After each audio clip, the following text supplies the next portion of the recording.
이제 액트하고 이제 CBT하고 기존의 이제 인지행동 치료하고 어떤 차이점이 있느냐를 중심으로 이제 정신병리를 액트는 어떻게 설명하고 있느냐를 간단히 소개를 하고 있습니다.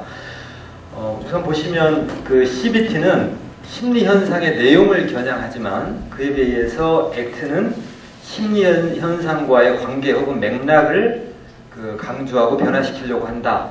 이게 아주 핵심적인 내용 같습니다. 내용을 변화시킨다는 것은 인지행동 치료에서 비합리적인 신념이라든가 인지적인 왜곡이라든가 이런 부분들, 그러니까 현상에 대해서 어떤 방식으로 해석하고 의미를 부여하느냐에 따라서 정서적 고통을 경험하게 된다라고 하는 것이 기본 가설이기 때문에 이 잘못된 신념들, 왜곡된 어떤 이런 지각을 교정하는 것, 그러니까 그 내용을 바꾸는 것이죠. 이것이 이제 핵심적인 치료의 그 가설이었습니다.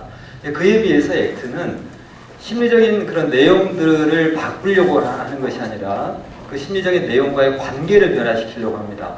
여러분 이제 그 마음챙김 훈련을 해보셔서 아시겠지만 어떤 생각이 떠오르면 그 생각을 평가하거나 어떤 하지 않고 그냥 하나의 생각으로 알아차리는 것이죠. 내 마음의 하나의 현상으로서 내 마음의 장에서 일어났다 사라지는 하나의 정신적인 사건으로서 지각하는, 그러니까 관계 자체가 이렇게 변화하는 데 초점을 두고 있다는 겁니다.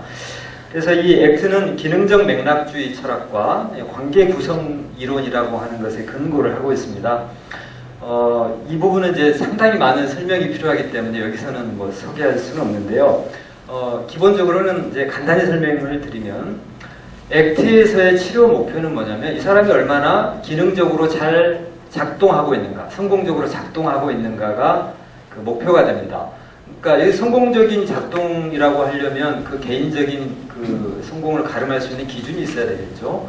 이거를 액트에서는 가치로 이야기를 합니다. 그러니까 어떤 사람이 뭔가 자기 삶을 의미 있고 활력 있게 하는 그런 삶의 가치라고 하는 것에 자신의 행동이 부합하느냐 하지 않느냐에 따라서 이 사람의 행동이 적절하냐 부적절하냐를 평가하는 것입니다.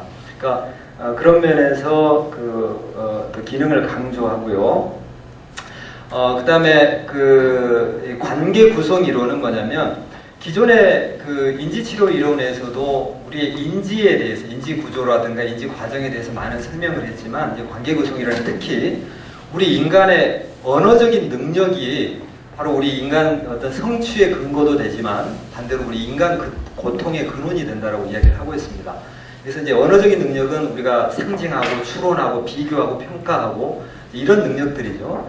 이런 능력들이 우리가 외부 세계의 어떤 문제점들을 교정할 때는 굉장히 파워풀하게 이렇게 작용을 할 수 있지만 우리의 내적 경험에 대해서 똑같이 이런 언어적인 어떤 문제 해결, 평가하고 비교해서 이성적인 상태로 내 마음의 상태를 통제하고 조절하고 변화시키려고 하는 노력들은 오히려 그런 것이 고통을 더 만들어낸다. 이런 기본적인 입장을 취하고 있습니다.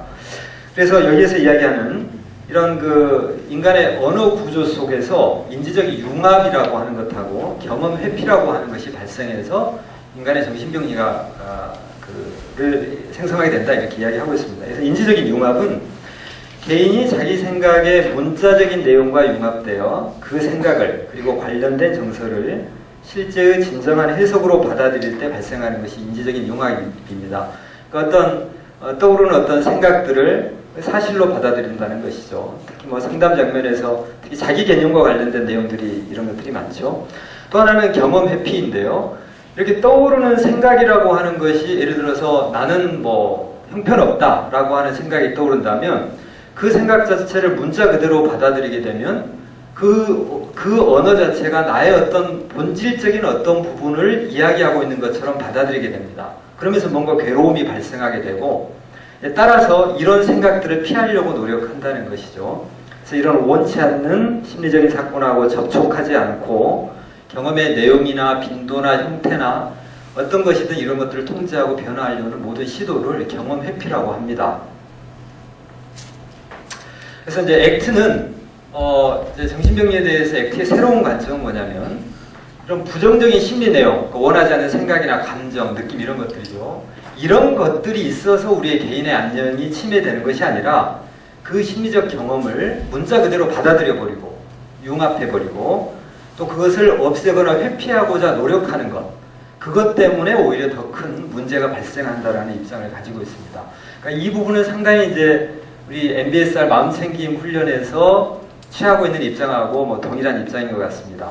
그래서 오히려 이런 융합과 회피의 과정을 통해서 원하지 않는 감정을 피하려고 회피를 하지만 오히려 이제 그런 감정이나 생각들이 이제 오히려 더 늘어나게 되고, 또 이런 자기의 내적인 경험들하고 투쟁하는 데 에너지를 쏘느라고 실제 자기 삶에서 실현해야 될 그 가치 있는 삶, 이런 삶들은 굉장히 제한된다는 것이죠. 또한 이 융합과 회피를 지지하는 언어 공동체의 문화를 또 그 비판을 하고 있습니다. 대개 우리는 이런 부정적인 정서가 어떤 행동의 원인이 된다라고 아주 쉽사리 그 이야기를 하죠. 너무 우울해서 외출할 수 없어. 나는 너무 불쾌해서 내 아내에게 전화할 수 없어. 뭐 이런 것들이죠. 근데 이제 실제로는 가치에 부합한 어떤 행동을 하기 위해서는 이 원치 않는 내적 경험을 그 최소화시켜야 된다라고 하는 것이 우리의 어떤 뭐라고 하죠, 공동체에서 합의된 이런 생각들인데, 실제로는 그렇지 않다는 거죠. 뭔가 우리가 가치에 부합된 행동을 하려고 하면 이 원치 않는 감정이나 생각들을 만날 수밖에 없습니다. 그러니까 내가 예를 들어서 아내하고 좋은 관계를 유지하는, 좋은 남편이 되는 것이 나의 가치라고 하면, 싸워서 뭔가 내가 전화를 하는 것이 자존심이 상하고 불쾌하더라도 전화를 하는 것이 가치에 부합하는 행동이죠. 근데 그 행동을 하려면 반드시 이런 원치 않는 감정과 만난다는 것입니다. 그래서 이런 그 감정들을 오히려 가지고 가면서도 가치 있는 행동을 하는 것, 이것이 액티에서 이야기하는 그 건강한 상태라고 이야기를 합니다. 그러니까 내적 경험을 없애는 것이 아니죠. 자, 그래서 액티에서의 개입은 이제 내적인 경험하고의 관계 방식을 새롭게 하는 것인데요. 대개 6가지 정도의 전략을 가지고 있습니다. 첫 번째는 경험 회피 전략. 그동안에 이제 그 내담자들이 써왔던 이것의 대가나 비효율성을 강조하고, 두 번째는 생각의 문자적인 내용을 와해시킵니다.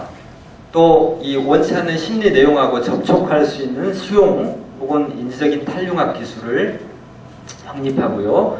세 번째, 이제 심리 내용과 분리된 자기 감각을 확인시킵니다. 맥락으로서의 자기인데요. 뭐 우리가 관찰자로서의 자기라고 이야기하는 그런 새로운 자기에 대한 인식을 해주는 부분. 그 다음에 현재 순간과의 경험과 접촉을 장려하고, 또 가치를 명료하고, 또 이 가치를 목표나 행동하고 구분을 하는 작업을 합니다. 그리고 이 선택한 가치와 연결된 행동을 자기가 선택하게 해서 거기에 전념할 수 있도록 하는 것이 전략이라고 할 수 있습니다.